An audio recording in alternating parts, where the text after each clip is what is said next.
कश्मीर की आग सिर्फ कश्मीर में ही नहीं, पूरी दुनिया में उसके भभके महसूस होते हैं। यहाँ कनाडा, अमेरिका में बैठे हुए जो हमारा साउथ एशिया डायस्पोरा है, वो भी कश्मीर की बातों में उलझा रहता है।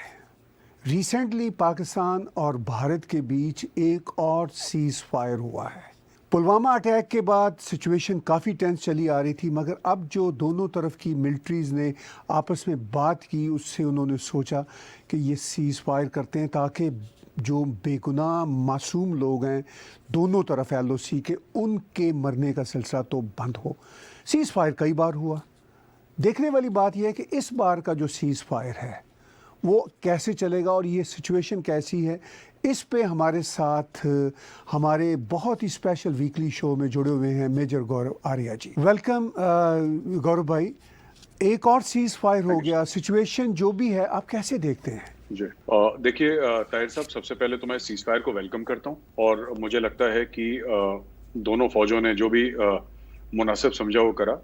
ये 2003 में पहली बार ये सीज़ फायर की पुख्ता तरीके से एक रिटन डॉक्यूमेंट के तरीके से वो बात हुई थी। फिर काफ़ी और चीज़ें हो गई उसके बाद, और आपको पता ही है कि अटैक्स हुए, टेरर अटैक्स। तो और इंडिया में फिर जब से मोदी जी आए तब से मूड भी बदला है भारत में। वो एक ज़माना था जब भारत कॉम्प्रोमाइजिंग नेशन था कि मतलब चलिए थोड़ी सी हम भी बात कर लेते हैं, थोड़ा सा आप एक कदम बढ़ाएं, हम 10 कदम बढ़ाएंगे। वो वाला जो एटीट्यूड था पहले, वो मोदी जी का है नहीं एटीट्यूड। उनका थोड़ा सा, उनकी गवर्नमेंट का भी नहीं है और भारत का भी ऐसा एटीट्यूड नहीं है यहाँ पे। इन द सेंस कि अगर कुछ अटैक वटैक होता है तो, या कोई टेरर अटैक होता है, फिर उसका हिसाब बराबर करने वाली एक मानसिकता है जो मुझे लगता है अच्छी मानसिकता है। मैं इसको वेलकम करता हूँ और ऐसी होनी भी चाहिए। और जो पहले नहीं थी ये मानसिकता कि हमारे ऊपर अटैक करता रहे, हम कुछ नहीं करेंगे, वो गलत थी। हम लोग गलत थे, भारत की नीति पहले गलत थी, अब जाके ठीक हुई है। आपको ताहिर साहब समझाने की कोशिश करूं कि इट्स इनडायरेक्ट फायर। आर्टिलरी का जो फायर होता है इनडायरेक्ट फायर है, तो ग्रिड रेफरेंस के हिसाब से होता है, मोटा मोटी एक जगह, but it's not specific to person. Artillery fire can never be specific to person. अगर वो एक घर के ऊपर एक 155 का शेल गिरेगा तो पूरे घर को लेकर और आसपास के 10 घर को लेकर वो उड़ेगा। वो उसके इतनी पावर होती है, इतना इसमें कुव्वत होती है। तो चाहे वो इंडिया की तरफ से कोई शेल गिरे जिसमें किसी की बेगुनाह की जान जाए, पाकिस्तान की तरफ से गिरे जो बेगुनाह की जान जाए, ये तो ये कोई भी फौज इसको डिफेंड नहीं कर सकती, ना इंडियन आर्मी ना पाकिस्तान आर्मी। और किसी भी मासूम का खून बहे, हिंदुस्तानी और पाकिस्तानी, दैट इज जिसको कहते हैं कि that is not correct. It can not be defended. और मैं ये बात कह रहा हूँ कि कई पाकिस्तानी ये सुन के बड़े हैरान होंगे, because I am a known hawk. लोग समझते हैं मुझे ऐसा, लेकिन फिर भी देखिए सब, at the end of the day, hawk or no hawk, I am a soldier. और कोई भी सोल्जर ये नहीं चाहेगा कि बेगुनाहों का खून बहे। They are non combatants. तो इसलिए मैं सीज फायर को वेलकम करता हूँ और मैं चाहता हूँ कि सीज फायर कम से कम कुछ साल लगातार टिके रहे, तो इससे अमन रहे, लाइन ऑफ कंट्रोल। आपने कहा कि आप चाहते हैं कि सीज़ फायर कुछ सालों तक लगा रहे ताकि लाइन ऑफ कंट्रोल पे अमन रहे, लेकिन पहले भी सीज़ फायर की बहुत सारी कोशिशें हो चुकी हैं और उनकी वायलेशन भी होती रही। तो क्या आपको इस बार सूरत हाल कैसी नज़र आती है? मुझे लगता है कि जो सीज फायर का बाद में जो हुआ था, करीब 3-4 साल से जो चला आ रहा है, जो कशीदगी चली आ रही है लाइन ऑफ कंट्रोल पे, और मैं पाकिस्तानी मीडिया ताहिर साहब बड़ी क्लोजली वॉच करता हूँ, क्योंकि पाकिस्तानी मीडिया को एक्सेस नहीं है। उनके जो खास जो कुछ लोग हैं, पत्रकार, उनके जो जर्नलिस्ट हैं, सहाफ़ी हैं, उनको है वाइडली मीडिया कवर नहीं कर सकता। जैसे हमारे यहाँ लाइन ऑफ कंट्रोल पे आप परमिशन लीजिए, आप जा सकते हैं, you can cover it and all. Reasonable restrictions हैं हमारे यहाँ भी, लेकिन ऐसा नहीं है। आप किसी पत्रकार को हमारे यहाँ इंडिया में, किसी सहाफ़ी को या जर्नलिस्ट को ये नहीं बोल सकते कि तुम ये छापोगे और ये नहीं छापोगे। दिस इज मतलब ये अनथिंकेबल है हमारे यहाँ कि आपने जर्नलिस्ट को बोल दिया। तो कम से कम फौज तो नहीं बोलती। अगर कोई पॉलिटिकल लीडर कुछ बोल दे अपने लेवल पे तो अलग चीज़ है, फौज तो कभी नहीं बोलती, मैंने नहीं सुना। तो ताहिर साहब, हम तो होप ही कर सकते हैं। बस मैं ये प्रे कर रहा हूँ कि पाकिस्तान का डीप स्टेट, क्योंकि जब भी शांति और अमन की बात हुई है, और पाकिस्तानी मीडिया पे मैंने कई बहस देखी है, वो कहते हैं कि पाकिस्तान ने हर समय अमन का हाथ बढ़ाया है, लेकिन भारत अपनी जारियत पे उससे बाज नहीं आ रहा, और ये सब बातें करते हैं। उनको शायद हिस्ट्री नहीं पता, इतिहास नहीं पता, तारीख नहीं पता। अब देखिए, वाजपेयी जी गए थे ना लाहौर, वाजपेयी जी गए थे मीनार पाकिस्तान, तो कारगिल कर दिया। फिर जब मोदी जी गए थे, उड़ी हो गया और नगरोटा हो गया। ये सब तो बात ये होती है कि दोनों तरफ से होना चाहिए। सिर्फ इमरान खान साहब टेलीविजन पे आए और ये बोलें कि पाकिस्तान अमन चाहता है, इसकी जीरो वैल्यू है सर। कोई भी बोले, मैं कुछ बोलूं, जिसको हम लोग कहते हैं ना कि कॉल ऑफ हेल में फर्क नहीं होना चाहिए, मैं जो कह रहा हूं और जो मैं कर रहा हूं जमीन पे, उसमें फर्क नहीं होना चाहिए। पाकिस्तान का प्राइम मिनिस्टर फिर अभी 4 दिन पहले टीवी पे जाके बोला, इमरान खान साहब ने अपनी एक तकरीर करी टेलीविजन पे, साहब बड़ी, कि पाकिस्तान तो हर समय चाहता है अमन। चाहने से कुछ नहीं होता, आप जमीन पे क्या कर रहे हैं ये बताइए। आप अगर मोदी जी जाते हैं और फिर आप उड़ी करवाते हैं, तो फिर, और उड़ी में आईएसआई वाले आए थे सर, आपको इंडिया में काफी तनकीद हुई पठानकोट में, सॉरी माय मिस्टेक सर, मैं माफी चाहूंगा, मैंने गलत बोल दिया। पठानकोट में आईएसआई वालों को हमने इनवाइट करा। कौन करता है? अगर यहां से कोई पाकिस्तान में कोई अटैक होता है और पाकिस्तान अगर इंडिया को ब्लेम करता है, तो पाकिस्तान बोलेगा कि रॉ की टीम को भेज दो वहां पे? कभी नहीं बोलेगा, वो कभी नहीं बोलेगा। लेकिन हमने अलाउ करा। फिर भी उसके बाद अगर कुछ होता है तो आई एम होपफुल ताहिर साहब। I think the time is there to be, this is the time to be positive about the cease fire. और हम इसमें कीड़े ना निकालें, कम से कम मैं इसमें कीड़े नहीं निकालना चाहता, और मैं कहना चाहता हूँ let there be a cease fire along the line of control. आपने अच्छी बात की, आपने कहा कि ये एक पॉजिटिव स्टेप है, इसमें कीड़े ना निकालें, लेकिन कीड़े निकालने या ना निकालने का मसला तो अलग है। कुछ लोग स्केप्टिकल ज़रूर हैं। मैंने अभी रिसेंटली कश्मीर से ही बीजेपी से ताल्लुक़ रखने वाले जो वहाँ के पंडित हैं, उनका एक दो का इंटरव्यू किया। उन्होंने कहा कि हमें लगता है कि शायद भारतीय हुकूमत फिर ट्रैप में आ रही है पाकिस्तान के, जिस तरह पहले आया करती थी। उन्होंने कहा कि जिस तरह फ़ारूक अब्दुल्ला इसको वेलकम कर रहे हैं सीज़ फायर को, इससे लगता है कि उन जमातों की इच्छा पूरी हो रही है जो सेपरेटिस्ट हैं या जो अपनी चाहते हैं एक पॉलिटिक्स। तो उनके नैरेटिव को आप कैसे लेंगे? मुझे लगता है कि लैक ऑफ नॉलेज है। पेट्रियाटिक पीपल हैं और देशभक्त लोग हैं, अच्छे लोग हैं, लेकिन नॉलेज थोड़ी सी कम है। जो लाइन ऑफ कंट्रोल है तकरीबन 750 किलोमीटर लंबी है सब, वो जम्मू से भी जाती है और कश्मीर से भी जाती है। और अगर आप एक्टिविटी देखें, लाइन ऑफ कंट्रोल पे फायरिंग देखें, तो ज्यादातर जो वायलेशंस होते हैं वो जम्मू साइड में होते हैं। कश्मीर साइड में भी होते हैं, मैं मना नहीं कर रहा कि कश्मीर में नहीं होते, कश्मीर में भी होते हैं, लेकिन 100 में से अगर देखें तो 70-80% वायलेशंस जो होते हैं वो जम्मू साइड में होते हैं, कश्मीर में नहीं होते। कश्मीर में कम होते हैं, जम्मू में बहुत ज्यादा हैं। तो इन्फिल्ट्रेशन दोनों तरफ से होता है।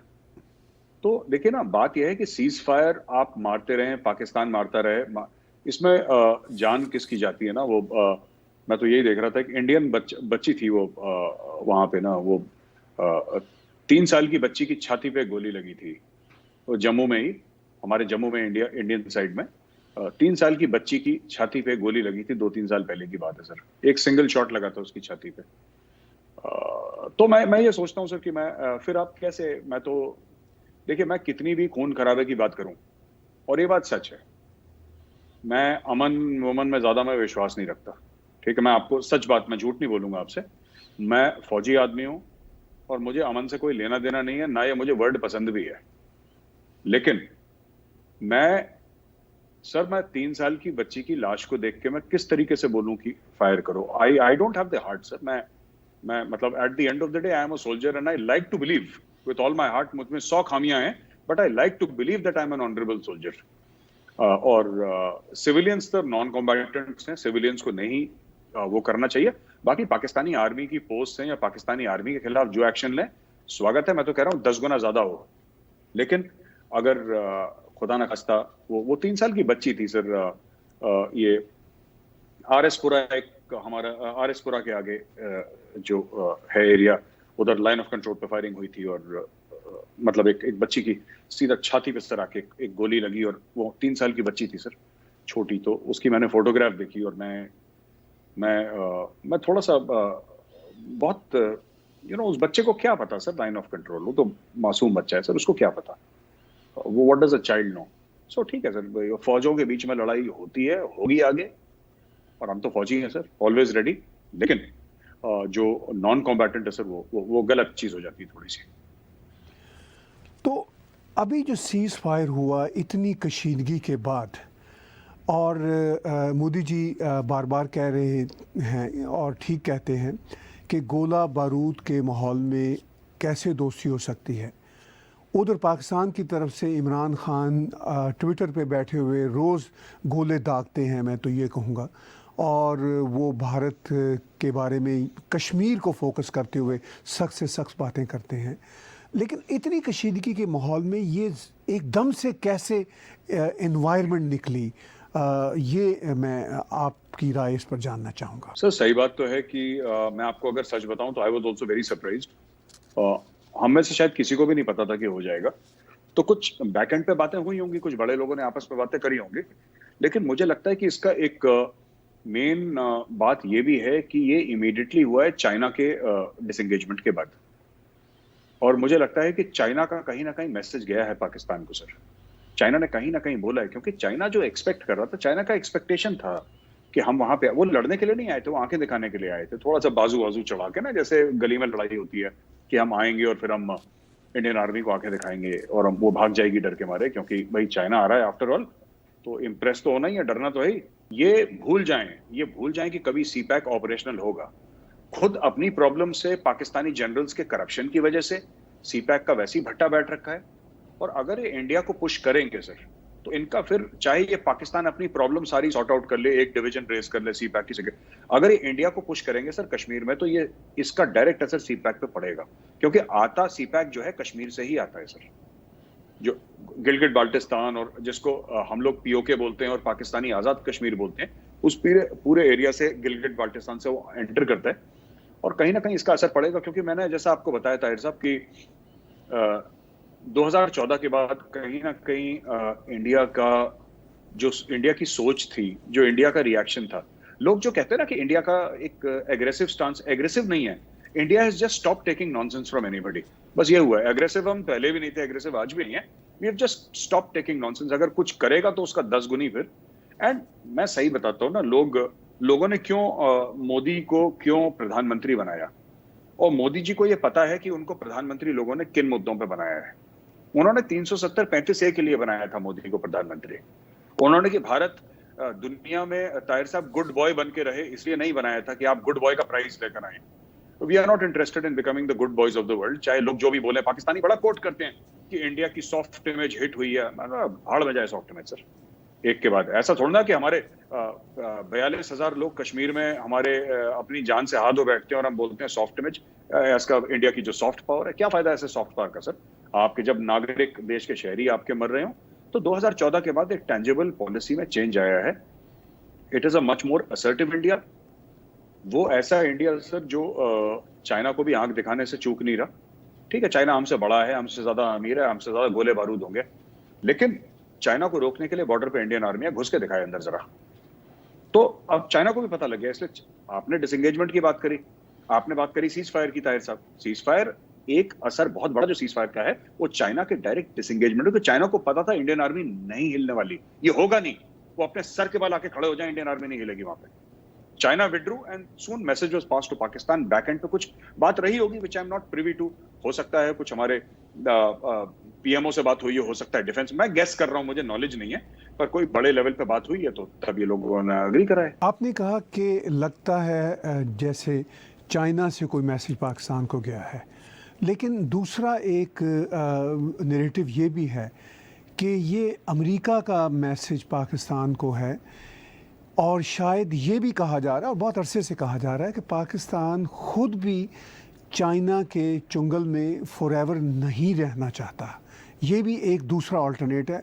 लेकिन चूँकि पाकिस्तान के पास अब ऑप्शन नहीं है, वेस्टर्न वर्ल्ड उनके साथ नहीं है, अरबिक वर्ल्ड उनके साथ नहीं है, तो वो कहाँ जाएं तो जाएं कहाँ वाली सिचुएशन है। लेकिन अमेरिकन अपनी नई एडमिनिस्ट्रेशन में आने के बाद अपनी नई पॉलिसीज़ असर्ट कर रहे हैं, और पाकिस्तान को ये कहा गया, बैकडोर डिप्लोमेसी में ये कहा जा रहा है कि आप इस कशीदगी से, ये भारत के साथ कशीदगी से धीरे धीरे बाहर निकलें, चूँकि आपको चाइना से भी बाहर निकलना है। क्या आपको ये भी सूरत नज़र आती है? सर देखिए, पाकिस्तान चाइना के साथ जाए ना जाए, मुझे तो नहीं लगता दुनिया को इतना कोई फर्क पड़ता है, क्योंकि पाकिस्तान के पास कुछ है नहीं देने को। देखिए, ये मैं I do not want to make an insulting statement against a country, because that is not my brief कि मैं कुछ किसी के बारे में ऐसी बात कहूं। लेकिन सच बात यह है ना कि दो चीजें हैं पाकिस्तान में जो सबसे बड़ी कमी है उनकी फॉरेन पॉलिसी में सर। एक तो हर समय वो मसीहा ढूंढते हैं, कोई आएगा और हमें बचाएगा, वो चाहे चीन हो, चाहे वो अरबी हो, चाहे वो अमेरिका हो, कोई तो आएगा हमारी झोली में कुछ डालेगा और हमें बचा लेगा। पहली बात, खुद पे एतबार नहीं है, खुद पे कॉन्फिडेंस नहीं है, कोई बाहर से आएगा जो करेगा। पहली चीज तो ये है। दूसरी बात जो बड़ी गलत मुझे लगती है पाकिस्तान में, कि उनकी सिंगल एजेंडा की फॉरेन पॉलिसी है। उन्होंने कभी अपने लोगों के लिए अस्पताल नहीं मांगा सर, कभी अपने लोगों के लिए बिजली नहीं मांगी, इंडस्ट्री नहीं मांगी, उन्होंने सिर्फ कश्मीर मांगा। कश्मीर कोई क्यों तुम्हें देगा? कश्मीर तो तब तुम्हें देगा ना जब तुम किसी और को कुछ दे सकते हो इन रिटर्न।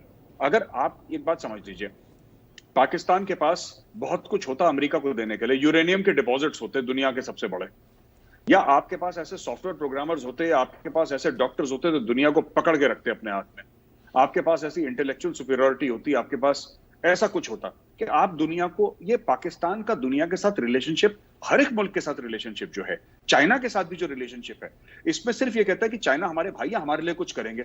अरे अगर चाइना आपका भाई है तो आप भी तो चाइना के भाई हो। आपने चाइना के लिए क्या करा है? अपनी जमीनें देने के अलावा आपने कुछ करा है? तो वो कैपेबिलिटी पाकिस्तान में नहीं है। जहां तक अमेरिका की बात है तो पाकिस्तानी तो बड़ा सपोर्ट कर रहे थे सर जो बाइडेन को। उन्होंने हैशटैग भी चलाया था मुस्लिम्स फॉर बाइडेन, कुछ पैसे भी $4-5 मिलियन इकट्ठा करके बाइडेन के उसको दिए थे। और मैं डे 1 से पाकिस्तानियों को बोल रहा था, और ये टीवी इंटरव्यूज में हर जगह बोल रहे थे, मेजर साहब अभी बाइडेन आएगा और तुम देखना कि बाइडेन आएगा तो फिर बाइडेन देखना इंडिया को मजे चखाएगा कश्मीर में। और मैंने उनको यही बोला कि भाई कुछ नहीं करेगा बाइडेन, कुछ नहीं करेगा। तुम लोग फालतू में, अब इमरान खान आएगा तो तब्दीली लाएगा और नया पाकिस्तान लाएगा, बाइडेन आएगा तो हमें कश्मीर दे देगा। फिर कहते हैं 370 हट गया तो उन्होंने लद्दाख में अटैक इसलिए करा है क्योंकि 370 आ गया इसलिए वो लाइन ऑफ एक्चुअल कंट्रोल पे। मतलब कि कोई एक इंसान से या एक मुल्क से इनकी पूरी तवक्को है, खुद कुछ नहीं करना सर।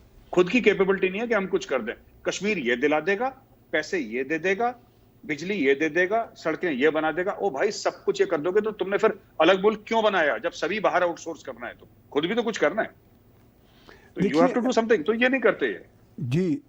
अब मुझे याद है कि कुछ साल पहले पाकिस्तान के क्रिकेटर शाहिद आफरीदी ने ये कहा था कि हमने कश्मीर लेकर क्या करना है, हमारे पास जो 4 सूबे हैं वो तो संभलते नहीं। बाद में खैर उनको अपना बयान बदलना पड़ा। तो क्या ये सूरत हाल है कश्मीर? वो कहते हैं हम लेकर रहेंगे और दुनिया से भी कहते हैं कि हमें कश्मीर दिला दो। क्या ये दिखावे की बातें हैं? चूँकि क्या उनको नहीं पता कि उनसे तो बाकी नहीं चीज़ें संभल रही, कश्मीर क्या संभलेगा? सर पाकिस्तान ने 72-73 सालों में, ताहिर साहब आपको तो पता ही, you know better than me sir, Pakistan ने हर चीज ट्राई कर ली सर। जंग ट्राई कर ली, टेररिज्म ट्राई कर ली, इन्फिल्ट्रेशन ट्राई कर लिया, डिप्लोमेसी ट्राई कर ली। कश्मीर के चलते दूसरे मुल्कों को अपनी जमीन गिरवी रखवा दी सर, अपने आप को बेच दिया, अपनी 3 नस्लें बर्बाद कर दी, 3 जनरेशन उन्होंने फूंक दी। उनको कश्मीर का 1 इंच जमीन नहीं मिली और उनको ये पता लग गया है, पाकिस्तान में एक अंडरस्टैंडिंग है कि कश्मीर हमारे हाथ से गया, निकल गया, वो कभी नहीं मिलने वाला। पर प्रॉब्लम ये है ना कि ये शेर की सवारी है सर। आपने अपनी पूरी कौम को 72-73 साल से आप उनको अफीम खिला रहे हैं, कश्मीर बनेगा पाकिस्तान, कश्मीरियों से नाता क्या, ला इलाहा इल्लल्लाह। आपने बताया ना अपने बच्चों को, आपने पाकिस्तान स्टडीज में एक खास नैरेटिव चलाया ना, आपने उनको ये तो बोला ना कि आप बेटा एक दिन आपका शहर आ गया कश्मीर, आपकी जगलर वेन है, आपको एक दिन कश्मीर मिलेगा। आप अपने बच्चे भेजो, आप कम खाना खाओ, आप गोलियां खरीदो, आप काफिर को मार। आपने ये सब बताया, अब वो नहीं आ रहा हाथ में। चाइना कह रहा है छोड़ दो, अरब कंट्रीज कह रही है कि हमारे अपने मसले, हमारा कश्मीर से क्या लेना देना है, पाकिस्तान के पास कुछ है नहीं देने के लिए। तो बात यह है कि अब पाकिस्तान में मुझे लगता है कमर जावेद बाजवा साहब जो है इनके आर्मी चीफ, या इमरान खान, सबको क्लियर है कि कश्मीर इनके हाथ में नहीं लगने वाला। इन्होंने कश्मीर का हवाला देके एक्सटेंशन ले लिया, जैसे कमर जावेद बाजवा साहब ने 3 साल का एक्सटेंशन ले लिया। ताहिर साहब यही पूरी स्टोरी है पाकिस्तान की। कश्मीर को लेके सबने फायदा उठाया है। मौलाना फजलुर रहमान ने अपनी राजनीति चमकाई, अपना पॉलिटिकल करियर चमका, कश्मीर कमेटी के वो चेयरमैन रहे कई साल। और इमरान खान ने कश्मीर कश्मीर करके ट्वीट करके अपनी पॉलिटिक्स चमकाई। कमर जावेद बाजवा साहब ने कश्मीर में इंडिया खा जाएगा, इंडिया अटैक कर देगा, 3 साल का एक्सटेंशन ले लिया। तो पूरी कौम को ये लोग बेवकूफ बना के अपना मामला चमका रहे हैं और अपनी राजनीति चमका रहे हैं, अपनी रोटी सेक रहे हैं ये लोग। और एंड में इनको भी पता है। बट यही चीज है कि साहब अब जैसे द सेम थिंग ना, कि आपने इजराइल के खिलाफ, यहूदियों के खिलाफ बचपन से बच्चे के कान में जहर डाला है कि यहूदी को मार दो, यहूदी वाजिबुल कत्ल है। अब दुनिया आपसे कह रही है कि आप इजराइल को रिकॉग्नाइज करें, इनका मन भी है रिकॉग्नाइज करने का सर। पाकिस्तानी आर्मी पुश कर रही है, पाकिस्तानी आर्मी चाहती कि आप इजराइल को रिकॉग्नाइज करें, क्योंकि इसका जो पॉलिटिकल बैकलैश है, कश्मीर को इजराइल को माफ कीजिएगा, इजराइल को रिकॉग्नाइज करने का जो बैकलैश है वो आर्मी थोड़ा ना फेस करेगी, वो तो इमरान खान फेस करेगा। Sir that Imran Khan will face ना, the Pakistani army will not face. तो कहने की बात यह है कि दे आर पुशिंग। अब इस पे किसकी पॉलिटिकल कैपिटल जाएगी, किसकी गर्दन उतरेगी, किसकी बलि चढ़ाई जाएगी, जैसे हम लोग हिंदी में बोलते हैं, देखने वाली बात है। अब शेर की सवारी है साहब, आपने कश्मीर कश्मीर इतना कर दिया, अब आप कश्मीर पे कॉम्प्रोमाइज करेंगे, पाकिस्तानी कौम इनको खा जाएगी। आप उन्होंने साहब, ताहिर साहब मैं आपको एक और जी चीज बता दूं, जी मैं माफी चाहूंगा। पाकिस्तानी कौम ने कश्मीर के लिए सिर्फ पैसा नहीं दिया, सिर्फ अपना पेट नहीं काटा, सिर्फ रात को भूखे नहीं सोए, उन्होंने अपने बच्चे दिए हैं सो कॉल्ड कश्मीर कॉज के लिए। जबकि पाकिस्तान के टॉप जनरल्स के बच्चे ऑक्सफोर्ड और कैम्ब्रिज में पढ़ते हैं, एक गरीब पाकिस्तानी ने अपना बेटा दिया है कि बेटा तू जाके शहीद हो जा कश्मीर में, और वो हो भी गया वहां पे, और फिर कुछ नहीं हुआ कश्मीर का। अब ये बैक ट्रैक करेंगे, लोग खा जाएंगे, इनको चीर फाड़ देंगे। सर मुझे कहीं ना कहीं लगता है कि इसके पीछे कई रीजंस हैं। इसके पीछे चाइना है, इसके पीछे जो बाइडन है, जिनसे इनको पता नहीं क्यों किस गलतफहमी में रह रहे थे। अलिफ लैला की कहानियों में इनको लग रहा था कि जो बाइडन इनको कश्मीर लेके दे देगा, कमला हैरिस तो ऐसी बात करती है, वो कश्मीर लेके, ये वो फालतू की चीजें सोचते हैं लोग। पर इसमें पाकिस्तान की जो इकोनॉमिक कंडीशन है सर, इसका भी बहुत बड़ा हाल है, जिससे इनडायरेक्टली एफएटीएफ का भी रिश्ता है, वो भी बहुत बड़ा है। क्योंकि अब इन पाकिस्तान को कोई पैसे दे नहीं रहा, जो चाइना दे रहा है सर वो लोन्स दे रहा है। पाकिस्तान को लोन का ब्याज चुकाने के लिए फिर लोन लेना पड़ रहा है सर।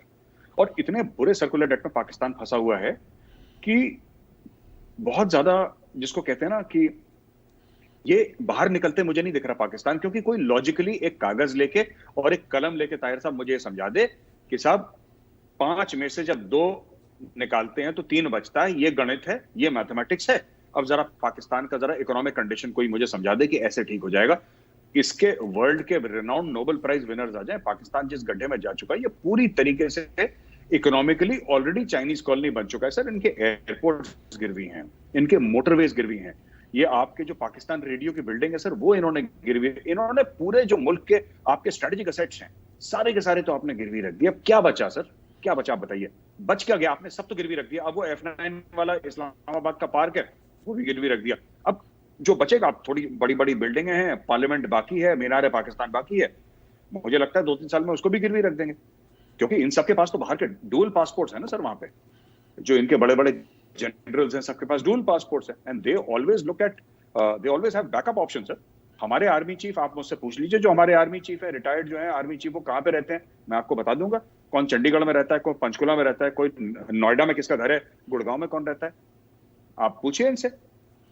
अशफाक परवेज कियानी कहाँ पे रहता है, आप पूछिए। मुशर्रफ कहाँ रहता है, आप पूछिए। ये आपका क्या नाम है आपका, जो रहील शरीफ है, वो कहाँ पे रहता है, आप पूछिए। आईएसआई के पुराने चीफ्स, सबके सब बाहर रहते हैं सर।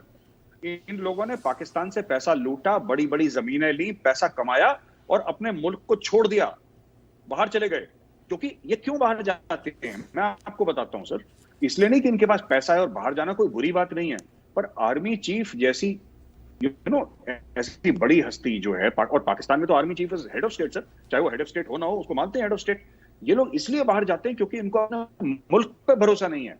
इनको नहीं पता कि कब खत्म हो जाएगा, और हमारे सारे असासे हैं, हमारी सारी वेल्थ है, वो सारी की सारी पाकिस्तान में डूब जाएगी। तो इन्होंने सबने सर दुबई में बैंक के अकाउंट में डाल रखा है, अपने लंदन में, अपने कनाडा में, अपने यूके में, सब लोगों ने अपना मामला फिट कर रखा है। सर्दियों में आते हैं शिकार करने पाकिस्तान, और एक फ्यूडल लाइफस्टाइल जीने के लिए, अपने कॉन्टैक्ट्स बनाने के लिए गवर्नमेंट के साथ पार्टीज वार्टीज अटेंड करी, शादियां वादियां अटेंड करी, वापस सर फरवरी में वापस ये लोग चले गए, और वहां पे अपना समर टू विंटर ये लोग घूमते रहते हैं। बस दे आर माइग्रेटरी बर्ड्स। जैसे इंडिया में साइबेरियन क्रेन आती है ना सर, वो आती है उड़ के, और फिर वो आती है पानी में बैठती है जंगलों में, फिर वापस चली जाती है। ये साइबेरियन क्रेन्स हैं सर, ये आते हैं, ये माइग्रेटरी बर्ड्स हैं, ये पाकिस्तान के जनरल्स और पाकिस्तान के बड़े बड़े लोग। तो यही है सर इनकी असलियत। देखिए, आप ये कह रहे थे शुरू में कि बहरहाल ये खुशाइन बात है कि सीज़ फायर हुआ, जिससे जो मासूम लोग हैं दोनों तरफ वो नहीं मुतासर होंगे। फिर आपने कहा कि लगता है कि इस वक्त के जो हालात हैं उसमें ये सीज़ फायर शायद इफ़ेक्टिव रहे कुछ सालों तक।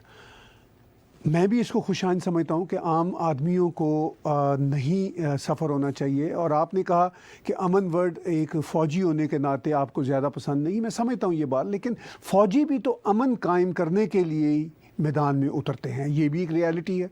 वो भी चाहते हैं कि ईवल फोर्सेस जो हैं वो उनका कला कमा हो और अमन हो, यानी फ़ौजी जंग करते हैं अमन को कायम करने के लिए। ये एक अपनी जगह पे डिबेट है। इस सारी सिचुएशन में आपको जो खुशाइन बात है, जो होपफुलनेस इसमें नज़र आती है, वो क्या नज़र आती है? देखिए साहब, होप की जहाँ तक बात है उसके पहले मैं बता दूं कि विष्णुगुप्त एक बहुत बड़े इंडियन थिंकर थे, फिलोसोफर थे, वॉर स्ट्रेटेजिस्ट थे, जिनको हम चाणक्य के नाम से भी जानते हैं सर। चाणक्य के नाम से ज्यादा फेमस है उनका नाम, विष्णुगुप्त था सर। और उन्होंने फिलॉसफी दी थी सर, जिसको हम साम कहते हैं। साम है bye way of convincing a person. आपको अचीव कैसे करने हैं स्टेट के, एक किंगडम के जो एम होते हैं, एक जो भी जो आपका जो मुल्क है, वो अगर कोई चीज करना चाहता है तो साम, that is by way of convincing. दाम, दाम is by way of economic benefit given to some people. दंड, दंड is by way of military force, जो कि आर्म्ड फोर्सेस करती हैं। और भेद, भेद is by way of deception, जो इंटेलिजेंस एजेंसीज करती हैं। ये हमारे 2500 साल पहले विष्णुगुप्त थे, चाणक्य, वो ये कह गए थे कि किस तरीके से एक देश को अपना काम करना चाहिए। सर जहां तक उम्मीद है, जो उम्मीद की बात आप कह रहे हैं, उम्मीद में तो मैं ये समझता हूं सर, मैं इसलिए उम्मीद से हूं क्योंकि मुझे लग रहा है कि हाईएस्ट लेवल पे कोई ना कोई तो अंडरस्टैंडिंग हुई है। क्योंकि ये जो सीज फायर था, ये बड़ा सरप्राइजिंग था, वरना पहले हमें पता लग जाता था, मीडिया की रिपोर्ट से हम लोग जज करते थे, जिसको हम लोग कहते हैं कि हमें मीडिया के थ्रू रिपोर्ट्स मिली, पाकिस्तानी मीडिया की रिपोर्ट, तो आपको लगता है कि कुछ बिल्डअप हो रहा है, लोग मीटिंग कर रहे हैं। यहाँ पे कुछ नहीं पता लगा सर कि किसकी मीटिंग किसके साथ हुई, कुछ नहीं। बस एक बार बोला कि डीजीएमओ ने आपस में बात कर ली और लाइन ऑफ कंट्रोल पे पीस। इंडिया में तो ऐसा नहीं होता, पाकिस्तान में हो सकता है कि डीजीएमओ ने आर्मी चीफ को बोला कि सर अब हमें लाइन ऑफ कंट्रोल पे पीस होना चाहिए, तो पाकिस्तानी आर्मी फायर नहीं करी, तो आर्मी चीफ ने बोला जाओ बेटा, मैं तुम्हें आशीर्वाद देता हूं, जाओ। Here the decision making authority is not the army chief of India, it is the prime minister of India. तो बिना प्राइम मिनिस्टर ऑफ इंडिया या बिना कैबिनेट के आशीर्वाद से ये हो नहीं सकता सर। तो इसलिए मैं उम्मीद से हूं, क्योंकि हाईएस्ट लेवल्स पे इसको आशीर्वाद मिला होगा, ये मेरा अनुमान है, ये मेरा मानना है। तो I think we must defend this cease fire, but I will keep my fingers crossed. भगवान ना करे सर, भगवान ना करे, और 1000 बार कह रहा हूं भगवान ना करे, कुछ अगर हादसा होता है सर, तो things will go from bad to worse very fast. बोलना नहीं चाहिए, क्यों हम ऐसी कोई इसमें ना, जिसको मैं खुद ही के लिए कह रहा हूं सर, क्यों मनुष्यत फैलानी है ऐसी, क्यों गलत बात कहनी। लेकिन अगर कुछ जैसे पास्ट में भी डीप स्टेट ने, पाकिस्तान ने कुछ ना कुछ करा इससे पहले, they have always tried something. Mumbai करा इन्होंने, पठानकोट करा इन्होंने, उड़ी करा। तो ये Indian state sir it's not in a mood, actually it's not in a mood, और Indian people are not in a mood. लोग कहते हैं ना कि पाकिस्तानी कहते हैं कि मोदी बड़ा एग्रेसिव हो गया है, जहरियत। मोदी एग्रेसिव नहीं हुआ है, 130 करोड़ इंडियंस एग्रेसिव हो गए हैं sir. And Narendra Modi is not doing anything, because जय मैं कई बार कह चुका हूं, नरेंद्र मोदी जी ने ये काम इसलिए नहीं करा है कि उन्होंने बीजेपी के मैनिफेस्टो में बोला था या उनको लगता है कि पॉलिटिकली स्मार्ट थिंग है। उन्होंने इसलिए करा है क्योंकि 130 करोड़ हिंदुस्तानियों ने उनको गद्दी पे, प्राइम मिनिस्टर की गद्दी पे इसीलिए बैठाया है कि 370-35 से हटाओ, इसीलिए बैठाया। He knows that the people of India have blessed him for this job, कि आप ये जाके काम करो, हमारा ये हमें करना है, and that is exactly what he is doing sir. तो आपका ये कहना कि होपफुल रहना चाहिए, मैं भी आपसे एग्री करता हूँ। और पाकिस्तान और भारत की जो जनता है, मेजॉरिटी ऑफ दैम, वो भी चाहते हैं कि अमन कायम हो, मगर अमन अपनी असल बुनियादों पर हो। वो जिस तरह माजी में उतर रहा कि अमन की आशा आ रही है, जा रही है, वो सिर्फ आई वॉश के तौर पर होता था, वो नहीं कोई भी अब चाहता। चूँकि एक ही कल्चर के हम सब लोग हैं, एक ही धरती के सपूत और बेटियां हैं सब, तो वो सब चाहते हैं कि इंसानों की तरह सुखी ज़िंदगी गुजारें। ये जो सीज़ फायर है, मुझे अगर मैं इसकी डेप्थ में जाऊं पर्सनली, तो मुझे लगता है कि अगर कोई इसमें हादसा ना हो तो eventually this could lead to death path, जो लंबा एक पाथ है। अगरचे आपको भी ऐसा नज़र आता है जैसे मुझे नज़र आ रहा है? बिल्कुल सर, अगर ये पास्ट में भी हमारी एक्सपीरियंस दिखाती है, अगर कोई हादसा नहीं हुआ भारत के अंदर, तो मुझे लगता है सीज फायर चलना चाहिए सर, और कई साल दर साल चलना चाहिए सीज फायर। क्यों ना चले सर? मैं इस बात पे बिलीव नहीं करता, जैसे कि इमरान खान अक्सर बोलते हैं कि जैसे, या कोई लोग बोलते हैं कि यूरोपियन यूनियन ने के मुल्कों ने 200 साल लड़ाई करी और फिर आज देखो भाइयों की तरह रह रहे हैं। तो इंडिया पाकिस्तान, मुझे लगता है फालतू की बातें हैं, लोग इमेच्योर हैं जो ऐसी बातें करते हैं। क्योंकि सर जर्मनी जो है ना वो इंग्लैंड के अंदर टेररिस्ट नहीं भेजता सर, या फ्रांस इटली के अंदर टेररिस्ट नहीं भेजता, वो एक दूसरे के ऊपर अटैक नहीं करते। लड़ाइयाँ अलग चीज होती है, यहाँ पे बात टेररिज्म की है, यहाँ पे लड़ाइयों की नहीं है। तो it's not just about war sir, it's about terrorism. Pakistan terrorism करवाता है भारत में। बहरहाल जहां तक आपने सीज फायर की बात करी जो लाइन ऑफ कंट्रोल पे है, अगर कोई बड़ी चीज नहीं होती है, कोई बड़ा हादसा नहीं होता है, तो ये बरकरार रहना चाहिए मेरे हिसाब से सर। मेरा तर्जिया ये है, मेरा एनालिसिस तो यही है। बहुत दिनों से जब से ये सीज़ फायर हुआ है, एटलीस्ट मैंने खबर नहीं सुनी कि कोई लोगों ने एलओसी के दाएं बाएं से इन्फिल्ट्रेट किया हो। सिचुएशन ग्राउंड पे आप क्या सुनते हैं भारत में? क्या जम्मू कश्मीर में कोई इन्फिल्ट्रेशन की उसके बाद कोई खबर आई? नहीं सर, ऐसी इन्फिल्ट्रेशन की खबर तो नहीं, इन्फिल्ट्रेशन की खबर नहीं आती सर। वो बस वो पाकिस्तानी टेररिस्ट की डेड बॉडीज दिखती हैं हमें, तो क्योंकि वो फौज मार देती है इंडियन आर्मी वहां पे, तो वही दिखती है। बट देखिए, अगर कोई ट्राई करता है कोई ऐसा, तो Indian army is there line of control पे। सीज फायर का इसका मतलब ये नहीं कि फौज वहां से हट गई है, वहां पे एंटी इन्फिल्ट्रेशन ग्रिड लगी हैं, इंडियन आर्मी वहां पे है, और वहां पे बीएसएफ भी है लाइन ऑफ कंट्रोल पे। तो फोर्सेस हमारी तैनात हैं, किसी को अंदर तो आने नहीं देंगे सर, ये बात तो तय है, इसमें कोई शक नहीं है। And anybody who tries to infiltrate into India will be killed sir. Orders on the line of control are very clear. Bharat के अंदर लाइन ऑफ कंट्रोल से घुसोगे तो सीधा गोली है सर। वहां पे लाइन ऑफ कंट्रोल का एक ही कानून है, अगर कोई भारत के अंदर आता है sir, he'll be shot dead. There is no talking. वहां पे मुज़ाकरात नहीं होती, वहां पे डायलॉग डिस्कशन नहीं होता, वहां पे सीधा एक कलमे वाली उंगली है सर, ये चलती है बस।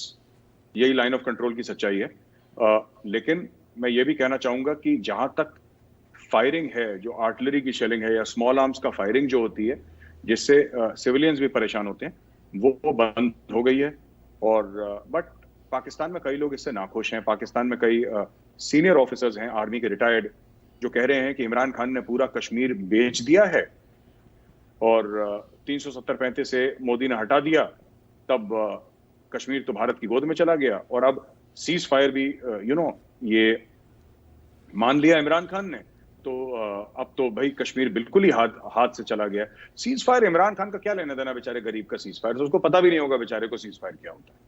वो तो बाजवा साहब डिसाइड करेंगे सीज फायर होगा कि नहीं होगा पाकिस्तान की तरफ से, इमरान खान थोड़ा डिसाइड करेगा। He is in no position to tell Qamar Javed Bajwa कि जनरल साहब मैंने सीज फायर, इंडिया में हो सकता है, मोदी साहब can decide. Of course in India the army chief is a very respected figure. Army chief is a very respected figure, and whatever decision the government takes, they will 100% take the army chief's views into account. The army chief, the NSA, ये सब लोग सरकार के advisers हैं, ये prime minister को advice करेंगे, और उनकी ऐसा हो नहीं सकता कि आर्मी चीफ ने कुछ बोला है और आर्मी चीफ की एडवाइस इंडिया में ना मानी जाए, क्योंकि इज्जत बहुत है। पर हमारे यहाँ आर्मी चीफ भगवान नहीं है, हमारे यहाँ प्रधानमंत्री भी भगवान नहीं है, हमारे यहाँ सिर्फ भगवान भगवान है।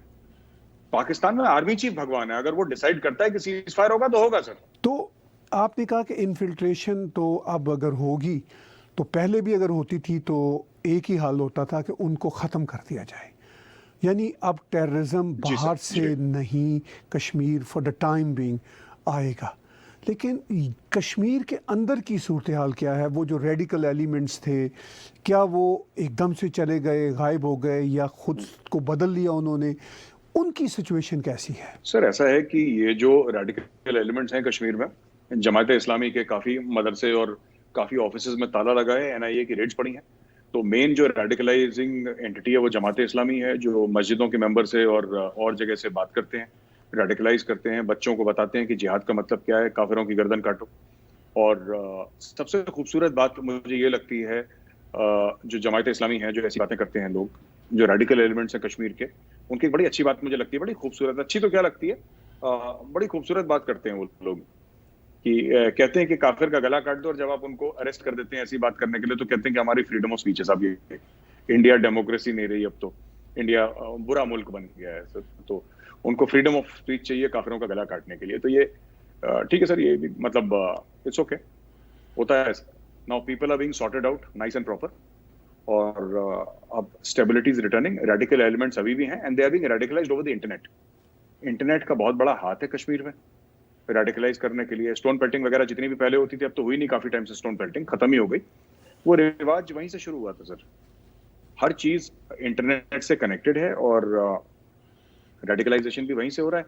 और ये जो मैंने आपको बताया ना, एंटी इन्फिल्ट्रेशन ग्रिड जो लाइन ऑफ कंट्रोल पे रही है, जिसके बारे में बहुत ऑफेंसेस हमारे लगे हैं, पेट्रोलिंग होती है, मैन पावर लगा है, कोर लगे हमारे, डिव लगे, सब कुछ लगे। तो उसमें ताहिर साहब बात यह है कि anti infiltration grid Indian army की इतनी एफिशिएंट हो गई, इतनी इफेक्टिव हो गई कि अब जो पहले बाढ़ के तौर पे आते थे, पूरी बाढ़ की बाढ़ टेररिस्ट की आती थी, वो अब ट्रिकल से भी कम हो गया, मतलब कि ना के बराबर हो गई। अब पाकिस्तान की डीप स्टेट को कुछ तो करवाना है। तो आदिल अहमद डर जो पुलवामा का सुसाइड बॉम्बर था, वो तो कश्मीरी था, वो तो पाकिस्तानी नहीं था, वो तो कश्मीरी था लोकल। तो किसी ने उसको रेडिकलाइज कराया कि तुम ऐसे करो, आईडी बनाओ, ये करो, वो करो। किसी और ने उसके लिए भी बनाई होगी, पर सुसाइड बॉम्बिंग के लिए तो आपको काफी रेडिकलाइज करना पड़ेगा ना। अब लोग कहते हैं साहब कि आपने रेडिकल एलिमेंट्स के बाद की आपने बात करी रेडिकल एलिमेंट्स, तो लोग कहते हैं कि उस बंदे को ना, आदिल अहमद डर को, जो पुलवामा का सुसाइड बॉम्बर था, तो लोग कहते हैं साहब कि उसको किसी फोर्सेस वाले ने चेकिंग के वक्त थप्पड़ मार दिया, उसको थप्पड़ मार दिया, तो वो फिर सुसाइड बॉम्बर बन गया, उसको बहुत बुरा लगा। तो ये सब बेवकूफी की बातें करते हैं, और हमारे मीडिया में भी कुछ लोग सपोर्ट करते हैं। किसी को थप्पड़ मारा, एक बात बताइए सर, जो मैं आपको एक सच बात बता रहा हूँ, कहने वाली बात नहीं है, लेकिन आई शुड टेल यू। ये कहते हैं साहब कश्मीर में न्याय कहां पे है सर? यूपी में न्याय है, या बिहार में न्याय है, तमिलनाडु में न्याय है, दिल्ली में न्याय है? इंसाफ कहां है? दुनिया में इंसाफ कहीं भी नहीं है सर। आपने कितना देखा कि यूपी में, मैं स्टूडेंट था, ठीक है सर, मैं स्टूडेंट था, सिनेमा हॉल के बाहर पुलिस ने मुझे डंडे मार रखे हैं। हम लोग फिल्म देखने गए थे सर अमिताभ बच्चन की, तो वहां पे धक्के मुक्की हो रही थी, मल्टीप्लेक्स होते नहीं थे उस टाइम पे, मैं 1989-90 की बात कर रहा हूँ। हमें भी डंडे पड़, भीड़ को पड़ रहे थे, हमें भी पड़ गए, हम तो स्टूडेंट थे सर, बच्चे थे हम, सेकंड ईयर में, फर्स्ट ईयर में। तो हम क्या, हमें पुलिस ने डंडे मारे तो क्या हमने वो आरडीएक्स लेके हमने फाड़ दिया क्या वहां पे? This is nothing sir, this is radicalisation, this is religious Islamic radicalisation जो वहां पे चल रहा है। और ये जो सूफियाना कल्चर था कश्मीर का, उनको खत्म कर दिया इन लोगों ने, दे जस्ट फिनिश्ड इट, इन्होंने बिल्कुल खत्म कर दिया। और ये सब अब अलग ही लेवल पे जा रहे हैं। और जो वहां पे कश्मीर में जो दीगर वहां पे पॉलिटिकल पार्टीज हैं, चाहे वो अब्दुल्ला की हो, चाहे मुफ्ती की, उन्होंने फायदा उठाया इस सब चीजों का। ये अपॉर्चुनिस्टिक लोग हैं सर, तो इन्होंने फायदा उठाया। तो आपने उन पॉलिटिशियंस की बात की, वो तो वहीं के वहीं हैं, और वो अपने आप को चेंज कर लेंगे। पॉलिटिशियंस जो जनरली होते हैं, वो तो जैसी हवा चलती है उसके साथ साथ चलने लग पड़ते हैं। और हवा अब कश्मीर में ये चलती नज़र आ रही है कि वादी में उस तरह की रेडिकलाइजेशन नहीं रही जिस तरह की हुआ करती थी। बाहर से मदद भी बंद हो गई, और रेडिकल एलिमेंट्स ने भी देख लिया कि उनको उसका क्या फ़ायदा हुआ। उनके अपने दर्जनों सैकड़ों बच्चे मारे गए, तो उन घरों को भी, उन फैमिलीज़ को भी, उन ट्राइब्स को भी एहसास हुआ कि इनफ इज़ इनफ। तो आखिर में गौरव भाई, इस सिचुएशन में ये बताएं कि हमें सूरत हाल बेहतरी की तरफ अल्टीमेटली जाती नजर तो आ रही है। ताहिर साहब, इसमें कोई शक की बात नहीं है, जब से सीज फायर हुआ है तो हम तो उम्मीद से हैं, और हम चाहते हैं कि सीज फायर कायम रहे।